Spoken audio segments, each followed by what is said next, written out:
Good afternoon. My name is Jamie Wilson, and today we're going to talk about how to be an effective youth leader or pastor. Now, imagine yourself starting a small ministry that blossoms into an evangelism outreach that reaches thousands of people each week. But without your tireless efforts and exciting new teaching techniques, this could have never happened. Today, I'm going to try to speak to you by utilizing some of my personal success that I've had. Some research and expert opinions, I should be able to help show you how to make your youth groups be more successful. Teaching and training effective Christian leaders can be enjoyable and successful if the youth group leader is effective and even more passionate about being a Christian leader in their own right. Today we're going to go over the following: planning and preparing for your class and how important that can be. In Ron Luce's book, Revolution YM, it states that how so many times that people who teach youth in church environments, at a large majority, what they try to do is they wait till the last minute to do their classes. We're going to see how that's a bad mistake. And we're going to go over several different proven effective teaching techniques to help you reach the MTV generation. Strategy to also be a successful a strategy to help you successfully train tomorrow's Christian leaders. We'll also talk about that as well. To go ahead and get started, we're going to talk about planning an effective class. One of the best ways is through researching popular youth authors' websites. This can be done on a website called youthpastor.com. On this website, it has recommended websites you can go to, and it also has different lists and different opinions and ideas that some other youth pastors and leaders have had that's worked for them in the past. Also, you've got to know what type of training style your group is all about. Does your group like discussions? Does your groups like to be preached to?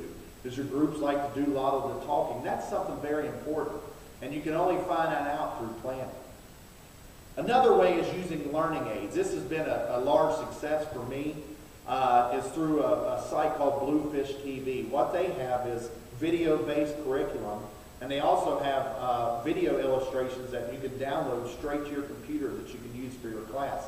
It's really neat, up-to-date, hypeful stuff that can help keep your attention of your class. Another way is through constructing an exciting learning environment. This is something you can do by just researching other youth groups and other pastors and their styles in your area. This is also an effective way for you to be able to utilize reaching your whole community by working with other churches. You can see some of the ideas that they've used. You can also find some resources your group might already have.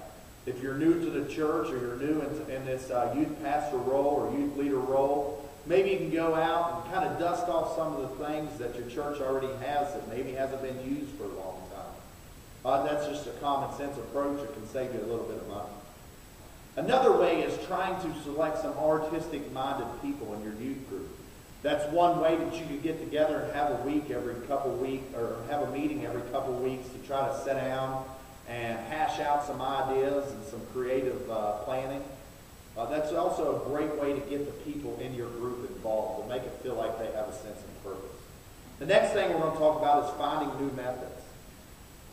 First of all, it's kind of hard, but you have to ensure that your style is effective.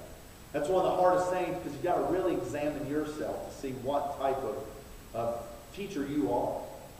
An effective leader or pastor must select the best way to reach their group. In Josh McDowell's book, Beyond Belief to Convictions, he lists how this generation that we serve today they strive on being able to be involved in their classes. They like to be able to talk. They like to feel like when they walk away from that class that they have a sense of purpose. That's probably been the most beneficial thing for me in my youth pastor role and teaching my groups is through that method of question-answer type thing, like a discussion. It worked tremendously for us. We've increased up to 117 per service. So it's really God's blessed us tremendously. But one thing is to find a perfect match because something that's worked for somebody else might not necessarily work for you. There's a different, locating effective methods is the hard part because you're going to have to try them out. You're going to have to try something that might not work, try something else that might not work, but you got to find it until you actually reach that thing that your group loves. Ensure that you select the best day and time. That's something very important. If you have a group that meets with kids and everything else on Wednesday night, you might try switching. Or if you have your group where you're not getting a lot of good people in there, it might simply be because they have sports practices or some type of extracurricular event where they can't get out. So you might have to change your date and time to be able to meet with their needs. So to conclude, just some of the things we talked about today, I just wanted to tell you some of the statistics that youth pastors have had. 1,500, this is mind-boggling, 1,500 pastors leave the ministry permanently each month in America. Now that's from the Focus on the Family Ministry. They put out that statistic. That's just mind-boggling. But if you tell yourself that this is going to be tough, just like the old song said, we never promised you a rose garden. If you remember that and you tell yourself that it's going to be tough, but you allow God to be in your ministry and allow yourself to answer His call, you will have a very, very great success in your ministry. Thank you and have a good day.